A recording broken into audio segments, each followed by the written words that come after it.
Good afternoon and welcome to our third session of Exploring Revenue Diversification for the Ag Industry. Today we'll be talking about farmers markets. Before we get started, I just want to go over a couple housekeeping things as we are starting our presentation. We have folks that are joining us. We are recording this session. If you will please keep your microphone muted throughout the presentation to minimize any background noise. If you have any questions for our speakers, today, please add those to the chat and we will be addressing those after the presentation. My name is Heather Fay and I am the Botetourt Advisor. The support for my position is provided by Botetourt County, and I'm also the Regional Program Director for the Roanoke Regional Small Business Development Center. Our event would not be possible without the partnership of Botetourt County, Farm Credit Knowledge Center, and the Roanoke Regional Small Business Development Center. With us today, we have Kylie Clevenger, who is the Director of the Knowledge Center for Farm Credit. Kylie, would you like to share a few remarks with us this morning? Absolutely. No, first and foremost, I'd like to say thank you to all of our speakers today, as well as all of our participants that are joining us. We're excited to be able to have this partnership, and certainly it has been great for those of you that are interested in various topics within the ag industry. So thank you for joining us. And certainly just a few words about Farm Credit. So Farm Credit is a lending institution that provides financing for rural America. So we cover 96 counties within Farm Credit, the Virginias, but Farm Credit is a nationwide system. So there's a Farm Credit Association located in every state that covers every single county within the entire United States. So we're very fortunate to be able to provide that financing option for our farmers and producers. And our association is a little bit unique in the fact that we have an educational arm, which is the Knowledge Center, and we have the opportunity to participate in programs such as this and to provide additional education through our Knowledge Center, where we focus on those that are full-time, part-time, and those that are also just interested in agriculture.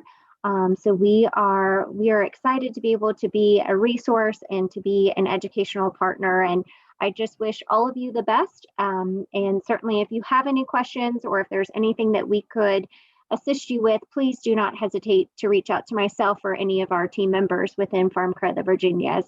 Heather, special thank you to you for rounding everybody up and to making this possible. So again, we're excited to be a part of this, and I think you're going to enjoy today's presentation. Thank you so much, Kylie. And it has truly been a delight to work with you and your team. And if this is our third session out of our series, and those are all recorded, and I'll make sure to include the links to those presentations as well for those of you that may not have joined us previously. Those were the first topic was on revenue diversification to selling and more retail outlets, if you will. And then the second was on agritourism, and today's presentation is on farmers market. So as I mentioned, I am with the Roanoke Regional Small Business Development Center. We offer pro bono advising, low-cost training, and free tools to fuel our region's small businesses' success. And without further ado, I would like to introduce today's speakers. We have Scott and Grace Harwin with us, who are the managers of the Botetourt County Farmers Market. We have Tom Williamson, who is the owner of Williamson Farms. And if you want some good beef, it is amazing, and delicious eggs. And he and his wife and his family are just awesome. And we have Sarah Sowers with Sarah's Petals. And if you need anything, beautiful flowers and lots of plants. My house is being inundated with Sarah's plants. So we are so excited to have Grace and Scott and Tom and Sarah with us today. And they are just a couple of the vendors at the Botetourt Farmers Market that have been gracious enough to share with us today, and we will go ahead and get started. So I'm going to stop sharing my screen, and then Grace, if you and Scott will share yours, and we will go ahead and get started with our presentation. Awesome. So we'll switch over real quick.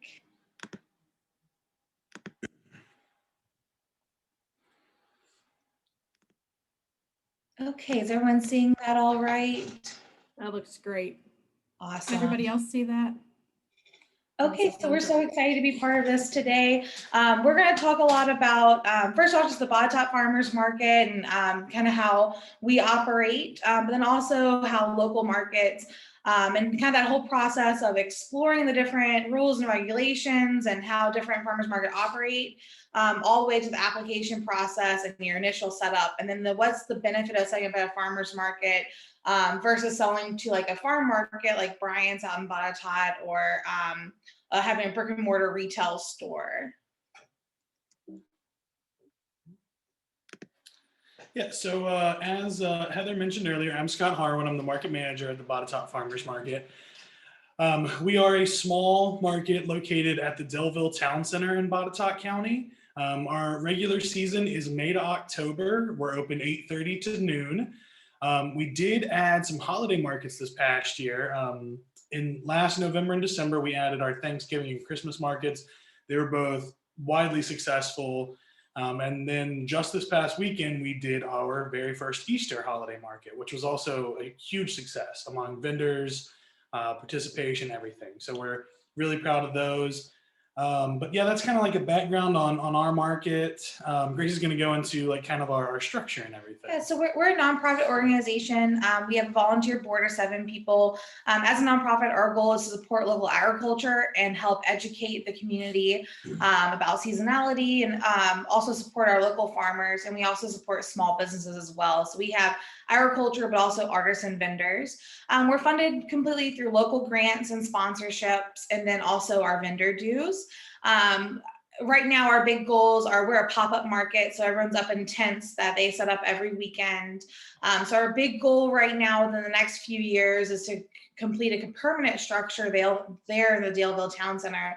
So this will allow us to have year-round markets, so set up in the winter even, and electricity, and even a space to do community outreach, and potentially have a VDAX kitchen also.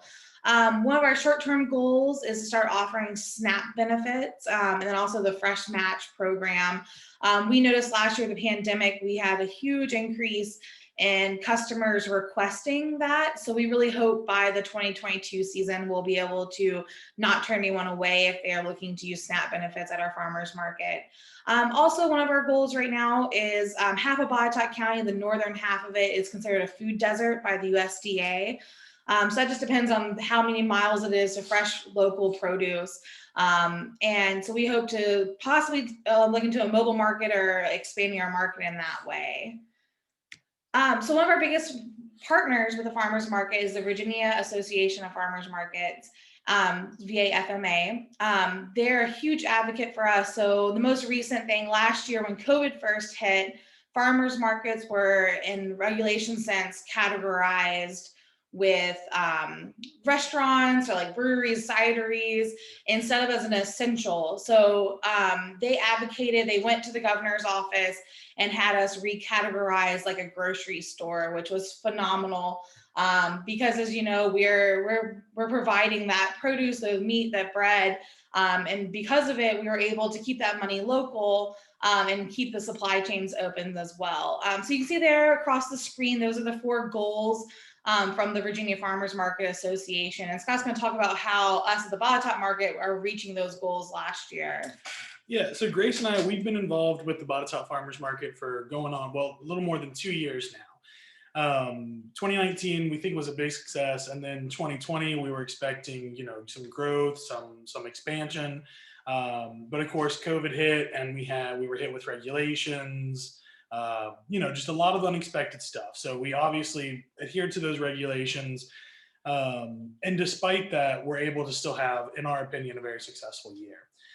In the 2020 season, we did have 3 produce vendors selling plants, produce, lots of different fruits, veggies, greens, all kind of stuff. We also had 3 meat vendors selling things like chicken, beef, pork, and duck. And we had 14 total food and ag vendors. So that's everything from that produce and meat to baked goods, prepared foods, canned foods, all that falls under what VDAX and VAFMA consider food and ag. We did increase our sales in 2020, which we were really proud of. We think one of the biggest drivers of that were early on, we were doing a lot of online sales. We had a lot of participation with that. And then also last year, we did add our holiday markets, which were big sales boosters for us as well. And we obviously hope to increase our sales even more this year, which we think is very obtainable. We've had a lot of interest in our market this year. So we're trying to kind of grow and expand that way. Our foot traffic, as you can tell on our graphic here, did take a bit of a hit in 2020.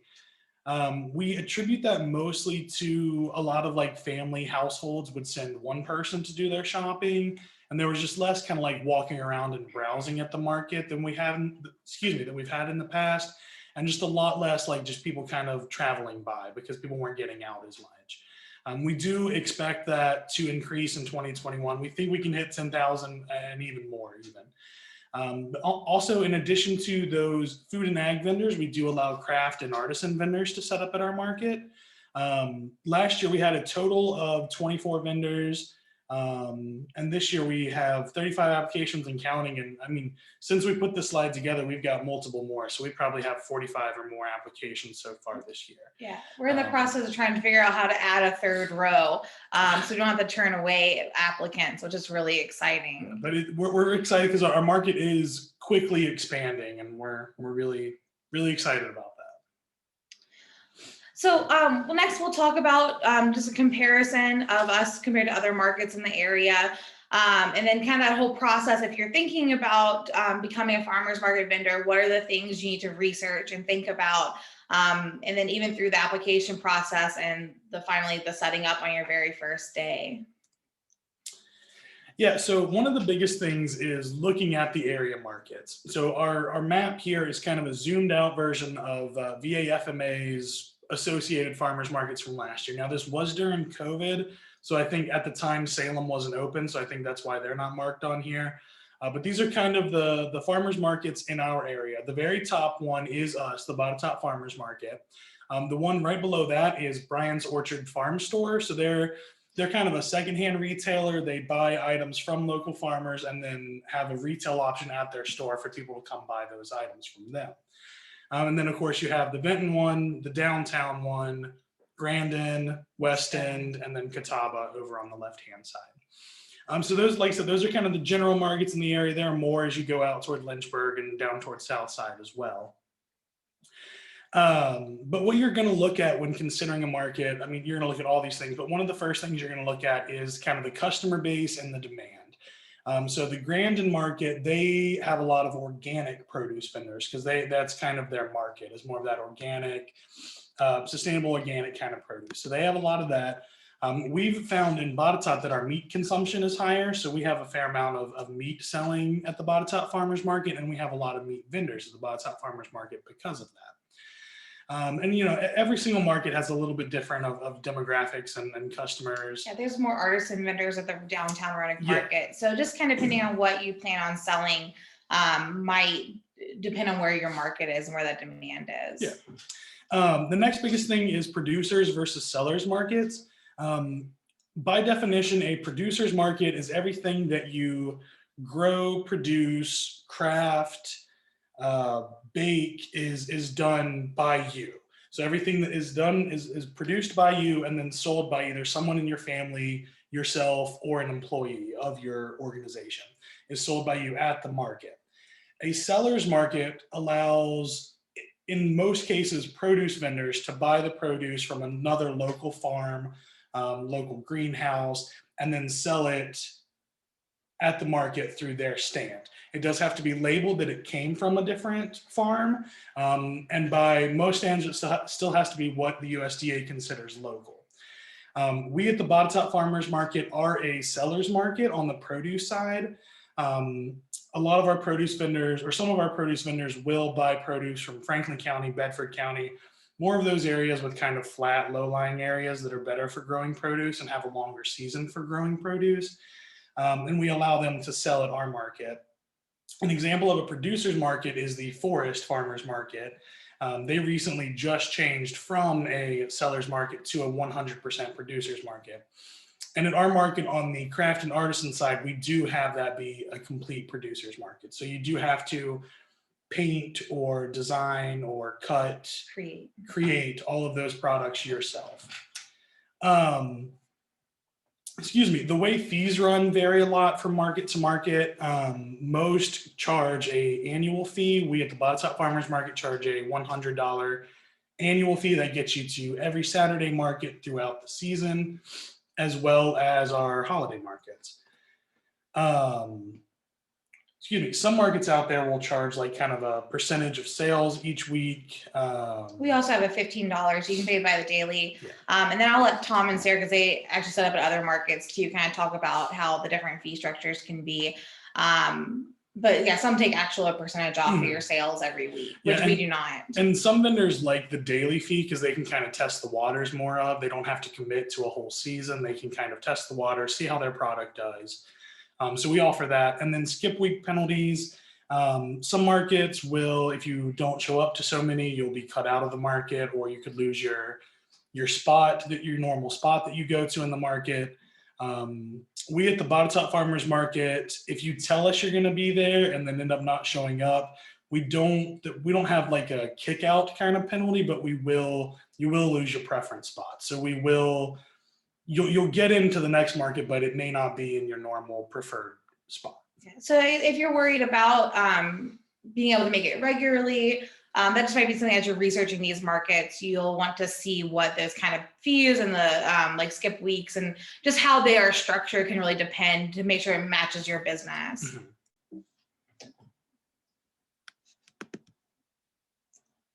Okay, so the next is pricing. So you can see this picture here from one of our vendors. You can see where this is where they purchased those tomatoes down in Franklin County. So they have it labeled from Franklin County. But with the price guide, when you're pricing your products, one of the best resources is the VDAX pricing guide. So every month, and sorry, it might take a second while it loads. There we go. So every month, VDAX puts out during peak season, they'll put out what the prices are at local markets, depending on what type of produce and sometimes meat it is. And sorry, it's taking a second to kind of load, but I'll show you all here. But you can tell when you're planning out what produce you're going to be selling, it's helpful to see like tomatoes. If you're the very first one getting tomatoes in early in the season, the price is going to be a lot higher. Sorry, the internet's kind of lagging. Let me see if I already have it up.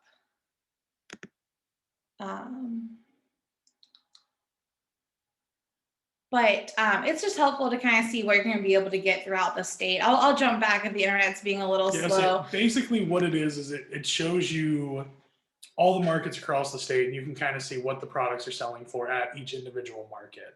So around here, we recommend that people look at the Roanoke Historic Market. There we go. Yeah, the Roanoke Historic Market, the Lynchburg Market, and the Forest Market are kind of the closest as far as what our products would go for. Yeah, and you can see, comparing cabbage versus potatoes, and it's just a good way as you're planning out your season, you can kind of look what you're going to be able to get for certain products. So that's what I said, one of the best resources when it comes to pricing, and kind of look at the seasonality and what the prices are across the state. Okay, we'll jump to the next. Okay, so VDAX regulations. If we were doing a presentation on VDAX regulations, we would be here till midnight or later. So I'm just going to kind of show you all where to go. And I think Heather, when she sends out the information, these links will be in there. So I'm actually going to go back. So if you just Google VDAX farmers markets, this page will come up, and this is just the straight up all the VDAX regulations. But they also have through VDAX, the Virginia Grown program. So I like the first page of VDAX is very intimidating. It's just all the straight laws, not very synthesized down at all. But on the VDAX, they break it down a little bit. The Virginia Grown, they break it down a little better and shows insurance and food safety. And so this is another great resource. Then one of my favorites, and this is actually on the Virginia Grown, you can see the going to market guide right there. I have a link for that in the presentation too. But this shows actually by product. It shows you exactly what your labeling needs to say. The most important part is the prepared without state inspection. So if you're canning things, bringing honey, eggs, produce, that does not have to go through the VDAX inspection. if it's meat, dairy, even the pet treats, that's going to have to come from the VDAX inspected kitchens. So there's partners like through LEAP here in Roanoke. They have an actual VDAX approved kitchen that vendors through their farmers markets or even outside their markets can rent out and use.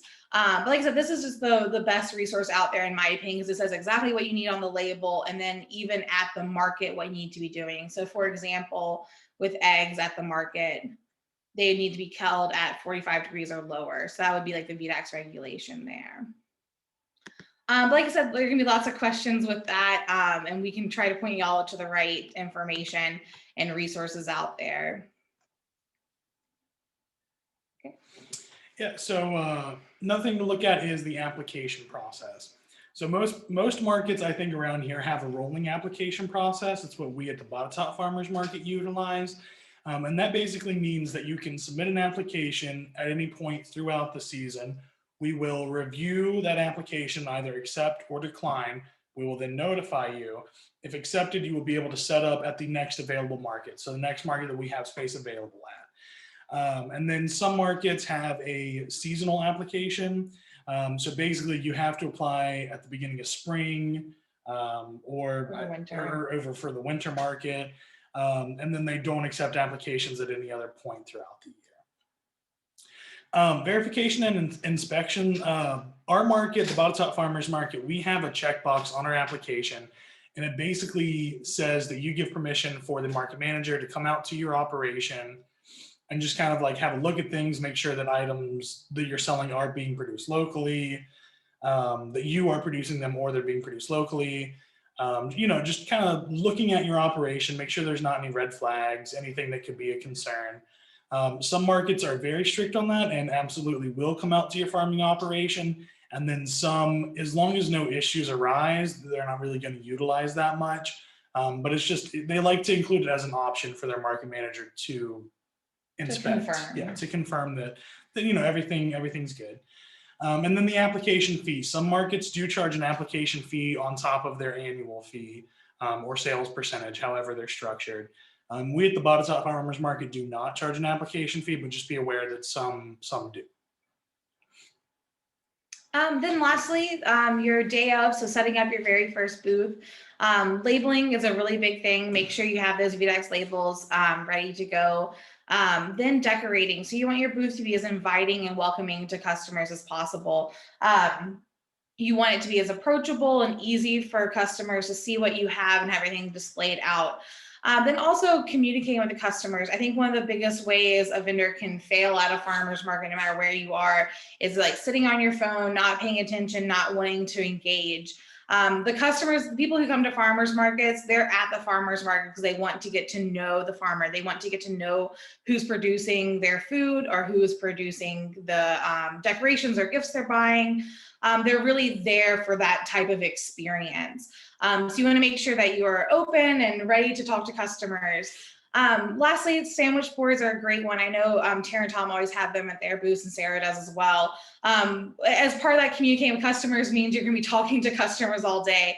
So having a sandwich board out there is a great way to show pricing, to show what you have at your booth while you're interacting and making those sales. Lastly, COVID changed a lot of that. At the beginning of last year, we had to have only plastic tablecloths so you could wipe down, sanitize everything. You didn't want customers really interacting. You want to make them sale and leave. But now that that's loosening up, this year the market, the three biggest COVID policies we still have left are our vendors are still required to wear face masks while interacting with customers. We're still keeping our booths 6 feet or more apart. And then we're not having on-site consumption. We're outdoors in a big gravel lot, so if someone buys something a steps away and they're eating it, we're not cracking down on that. But we're not selling prepared foods to be consumed on site or intended to be consumed on site. Mm-hmm. But definitely getting that layout. I mean, you can see there the produce, how they have those baskets set up, and making sure that your products are easy for customers to see is important. So lastly, I hope we've convinced you all or didn't scare you all away with all these rules and regulations and all these things about the farmers market. We think there's a ton of benefit there. But the number one reason, in my opinion, is the community, especially as a new business. There's tons of vendors and tons of people there to reach out to, ask questions with. You really, when you join a farmer's market, you're joining there's just tons of cheerleaders there. There's nothing there to help, they're there to help you. Advertising, you now have all these vendors around you that will amplify your advertising, will be amplifying it as the market. So you're really growing that advertising out. Customer discovery, one of the really cool things is you have immediate feedback. So for example, we had someone last year who really wanted stripy tomatoes. So if you see customers all the time saying, I want stripy tomatoes, maybe next year you'll plant stripy tomatoes. One example, I'll pick on Amy because she's on here, is Amy brought sourdough hamburger buns, and now I don't think she can step into the market without them, and they're like sold out instantly. So that's just an example of just, you get to find out what customers want immediately and can adjust very fast week to week to meet those demands. So new brick and mortar costs. So obviously that $100 fee is a lot less than having to pay for an actual renting a space somewhere or opening a retail store. You can also be flexible. So if you want to be in Botetourt a few weeks during seasons, you can do that. And you can jump around between the different markets within the Roanoke and New River valleys. And then lastly, building your base. We average a few hundred people every week. And can max out at 800, 900 during our special events and holiday markets.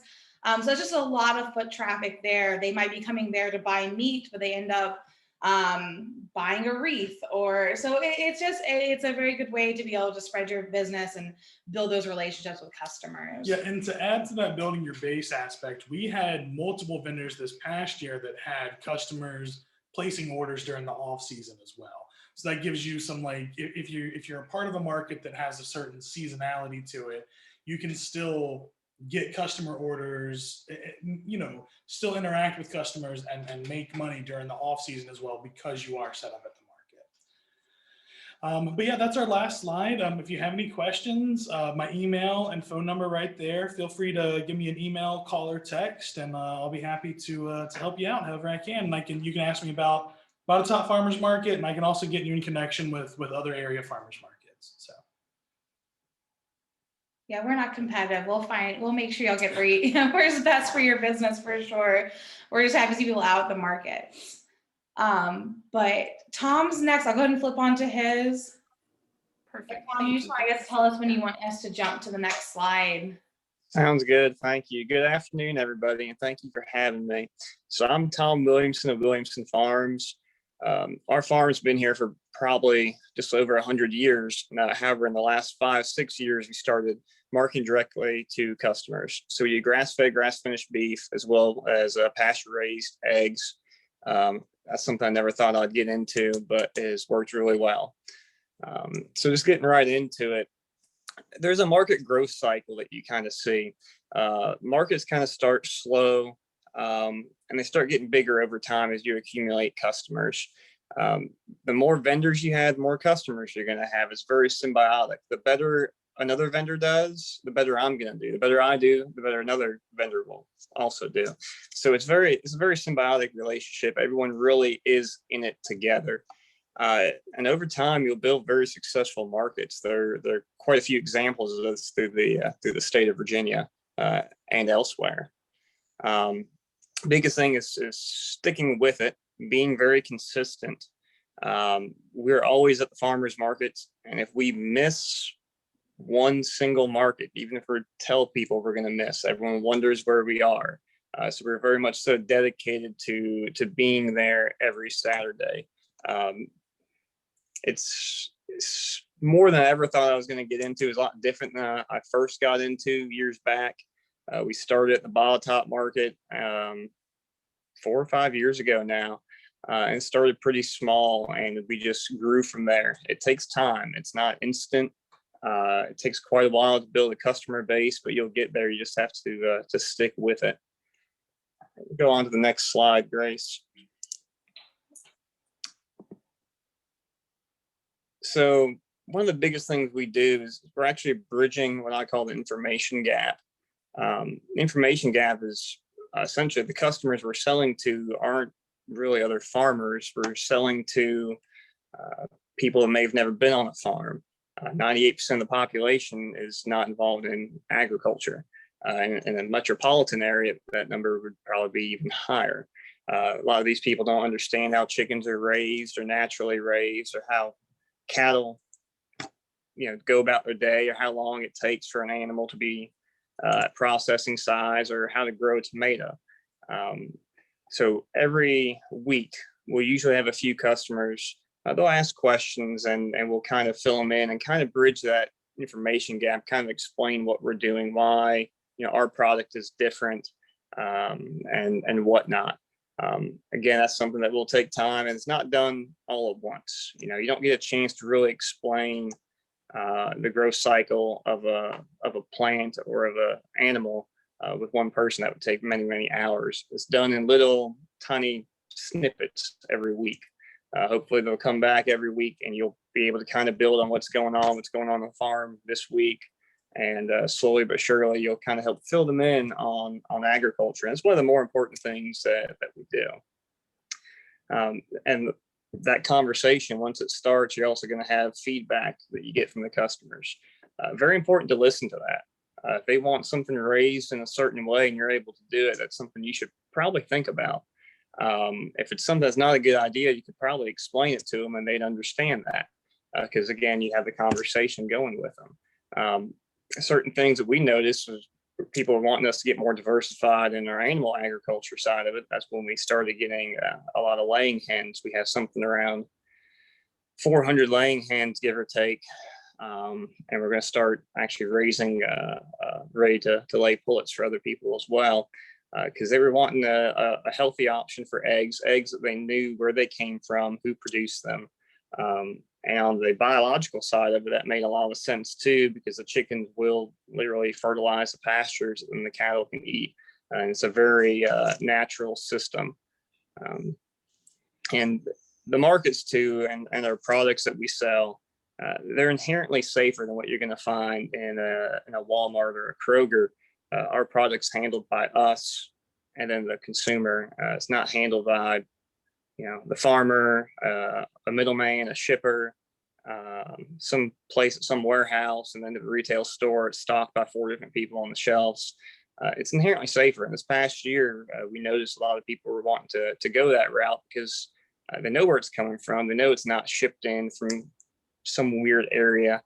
They know what they're getting, and that's really important to them and their family. And I've got to say, the experience as a vendor at the farmers markets overall has been a great one. I'd say 99.9% of my experiences have been good. There are very few negative experiences that you would get, and just take those with a grain of salt, or maybe a bucket of salt from time to time. We've very much so enjoyed it. All the different markets we go to, we get to interact with other vendors. We get to help build our business and help build other vendors' businesses as well. But like I said, everything is very symbiotic. Go on to the next slide now. So we've done a few different markets. We do the Bottle Top market, we do the Blacksburg market. We've done the Vinton market before, and we've done a few pop-up special events and so forth. With our product, it's a consumable. If you're raising any sort of vegetable or food, beef, eggs, what have you, it's a consumable product. So people are going to use it and they're going to come back, especially if they have a good experience. As a vendor, you probably don't want to travel too far. While a market in Northern Virginia might technically have more people and you get more sales, well, you'll be traveling 3 hours up there, 3 hours back. You have to make a decision based on your sales, how far you're willing to travel. And some farmers markets will not accept you unless you are within 20, 30, 50 miles. Same thing, the customers are traveling to those markets usually don't travel more than about 10, 15. They'll be traveling even less. So you need to be willing to go out there, spend a little bit of window time, but not too much. You need to go about it in a very intelligent way. Even now, when we go to Blacksburg, which is pretty close, it's an hour and a half of window time every Saturday, and I'm leaving out of here at 5:30 in the morning. It's kind of tricky, but the customers start coming in, and most of them are within 5-10 miles of Blacksburg. So they're not traveling near as far as we are. When we first started the markets too, it was kind of a jumping off point. We didn't know how well we were going to do.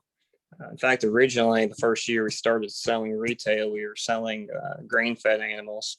We listened to customer feedback, and grass-fed seemed to make more sense. There was more demand for it.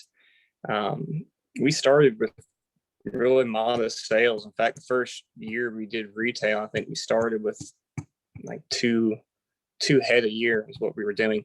We're doing 20 times that, 30 times that. It's grown over time because we've been consistent. We've kept with it. We didn't give up on it. It will take, again, years to get to that, but you have to start somewhere. And a weekend commitment for a few hours isn't a bad place to start. And you get to be your own boss to a large extent, which is very nice as well. So the other thing I've got on the slide is 9-to-1 experiences. And what I mean to that, that's how I look at a lot of different things, interactions with customers. If a customer has a bad experience, it's traditionally said they'll share it with about 9 other people. Or if they have a good experience, they might share it with 4 other people, which means you really have to be on top of your game. They all need to have good experiences. You really need to listen to them, to understand it, make things right. You want them to have a nothing but positive experience when they deal with you. If you don't, you're not going to be around for long. And a lot of that's dealing with the customers. So you are interacting with customers directly. That's something that it takes a lot of time, and it kind of wears you out, as you will constantly be getting questions, emails, phone calls. But if you put a little bit of effort into it and you treat everyone with respect and just as a friendly local neighbor, they usually understand, and they will tell other people that you're good, but they won't tell near as many people as if they have a bad experience. Let's go on to the next slide. So we noticed that there's a divide. As we said, most people are not involved in production agriculture. They are consumer.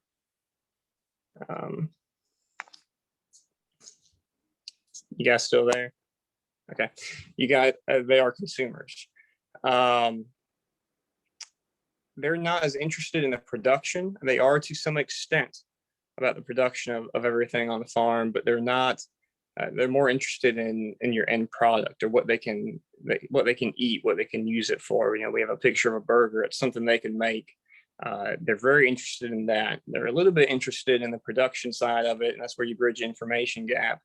But you have to remember, you're selling eggs, you're selling the beef. You're not really selling the animals side of it. That's how you're going to interact with that consumer base. If you're selling cows or tractors, you'd be wanting to talk to more farmers. Where if you're selling beef, you're talking to the everyday consumer. The other thing is that demand is pretty much unlimited when it comes to the consumers. And I say that because there are roughly 200,000 people around the Roanoke area. Everybody eats in that group. Maybe not everyone will be your customer, but that's a lot of people. If everybody in the Roanoke area ate a quarter-pound burger once a week, it would take something like 7,000-8,000 animals worth of meat just to supply that for most of a year. That's a lot. I mean, the customer base is out there. You just have to find them. You have to bridge that gap. You have to get the conversation started and put in a little bit of effort on the marketing side. But demand is there for the product because, again, everybody does eat. One of the good ways we found communicating with people too is social media, because it is essentially free. It's not too difficult to do. It's kind of a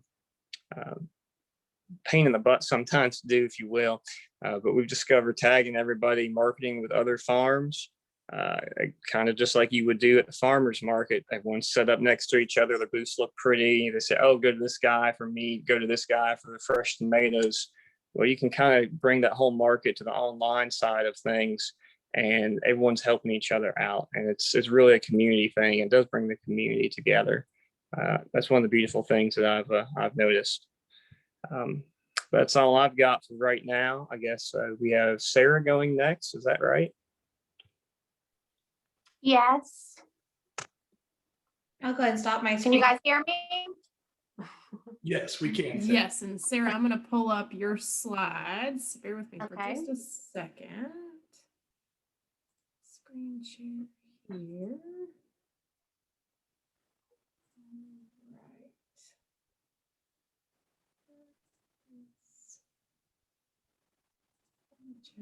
Come on. All right, can you see that? I can. Okay. Okay.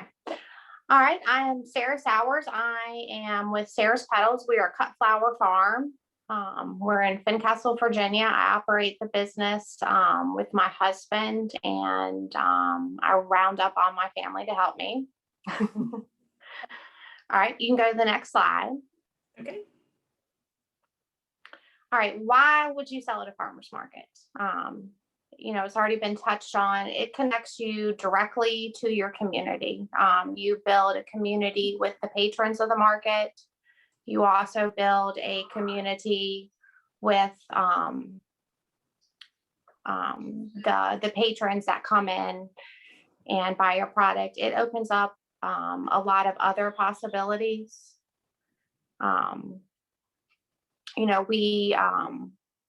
We will meet customers that we will end up providing other services. We do weddings and events. I've gotten several weddings and events because of selling at the farmer's market. Let's see, people who come to the farmer's market want to know the farmer, and they want to know how they produce their products. Like what's been touched on before, people come to the market for the experience of the market. You can go to Kroger and you can get flowers from Kroger. But people come to the market and get flowers from me because of the experience of it, and because we set ourselves apart, from what you can get at the grocery store. The farmer's market, I think, is a great place to start selling your product. It was the very first place that I sold flowers. We went to Botetourt first. We started selling at Botetourt 7 or 8 years ago. It was really loosely organized before then, and it was at a different location. And it kind of became more organized, and it was moved to the Daleville Town Center. And I had wanted to start selling flowers, and I saw that they were getting that going. And I was like, this is my sign, that I need to go and do this. And when I first started, I didn't have a lot of product. I didn't have a lot of different products. It wasn't very varied. I wasn't growing super fancy stuff. I was doing the basic stuff. But I started doing it, and you just build on that. I just think they're a great place to get your foot in the door and to start in agriculture. You do get direct feedback from your customers. It's very rewarding to get that feedback from your customers. We sell at Bryant's store, and I don't know who really buys my flowers at Bryant's. I don't really get their feedback unless they contact me on social media or something like that. At the farmer's market, I get direct and instant feedback from my customers. I find out what do they like, what do they want more of. It's really rewarding for me.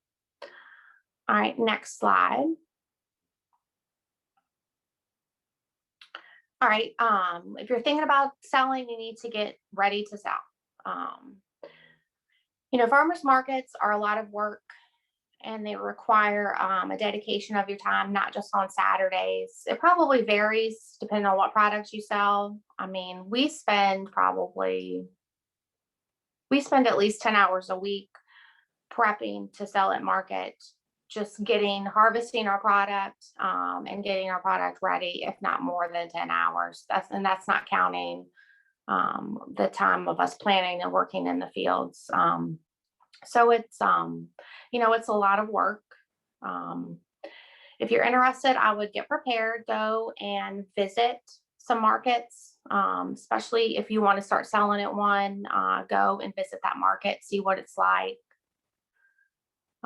We sell in Botetourt, we sell Roanoke City, we've also sold in Salem, and every single market's different. It's different. They have different kind of vibes to them. They have a different feel. Go and look what products are already being sold at the market. If there's 3 other people or 4 other people selling the exact same thing that you have, you might not really be all that successful. And then also look what products are missing from the market. What are some products that would benefit that market if it had? And then look at what other vendors are pricing and selling their products for. You do not want to be that person that comes in and undercut. You don't want to be seen as having a cheap product. It's not going to benefit you as the seller. It's not going to benefit the other vendors. You need to learn to value your product. Don't undervalue your product and the time it takes you to produce that product.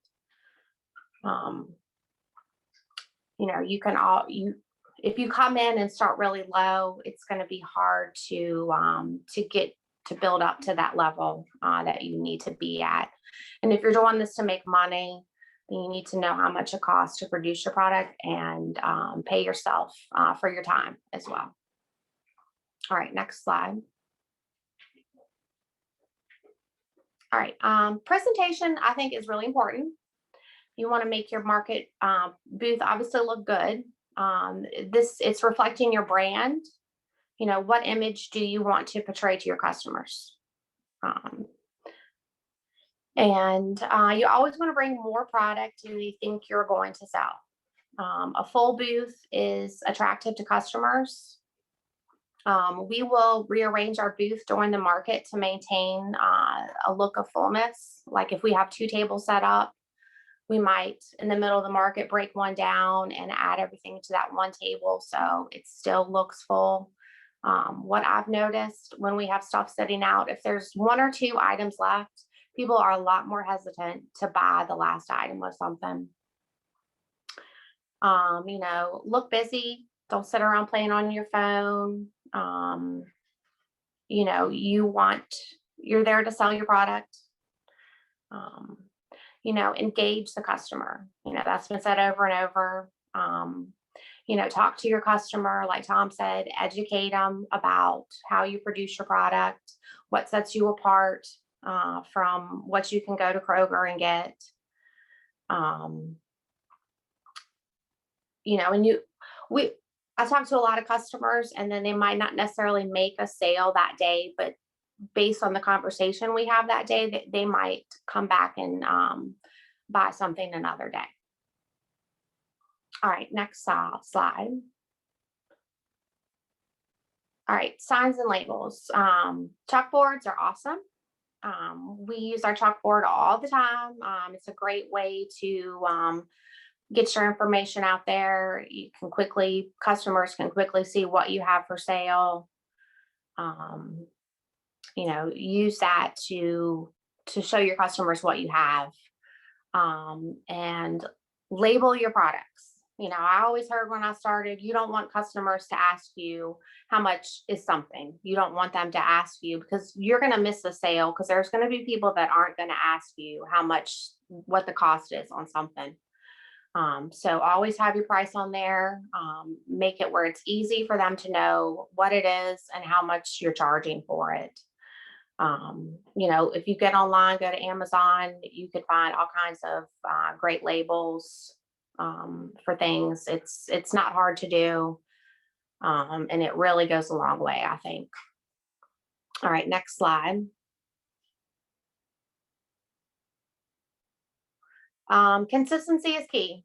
It is really important to be there as much as you can. Customers will value your dedication, and they'll take you more seriously. They're going to take you more seriously if you're there.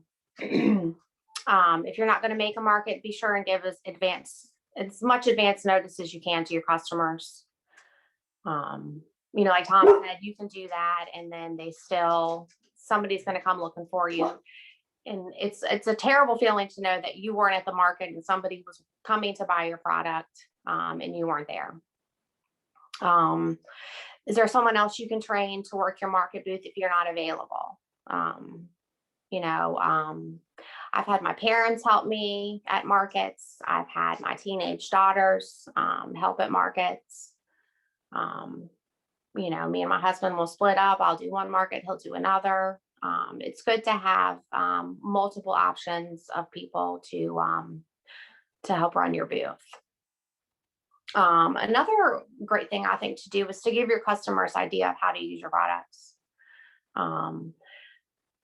Give them tips on where to plant the plant. If you're selling food, I've seen a lot of people do recipe cards. Give them ideas of how to cook it. Samples are another great way to get people to buy your product.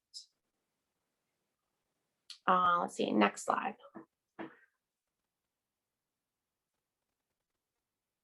All right, advertise. You want to use social media to advertise.